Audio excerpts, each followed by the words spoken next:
På startguidens trin 7 skal alle materialerne tilføjes. Og materialer er omfattet kemi, gødning, såsæd og diverse.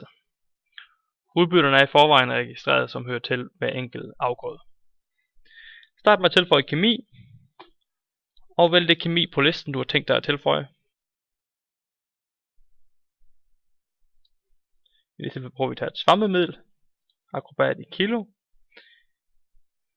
Hvilken opgave skal den tilføjes til? Altså hvilke lister skal det her middel ses på i selve applikationen. Det vil vi gerne se på de lister, når vi er ude af skadedyrsprøjte, svampesprøjte og ukrudtsprøjte. Altså er det her materialer at finde på listerne i samtlige af de her arbejdstyper. Indsæt en pris per enhed og tryk gem.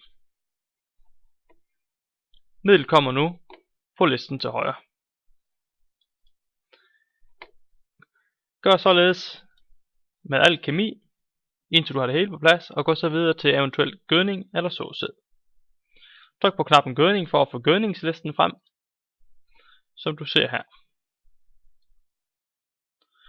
Tryk på det gødning du vil oprette, og vælg så om det angives per hektar, eller om du angiver det totalt. Tilknyt igen gødning til en arbejdsopgave. Sæt en pris per enhed ind og tryk gem. Gør det indtil alle jeres gødning og alt andet materiale også er tilføjet i systemet. Når du er færdig, tryk på næste.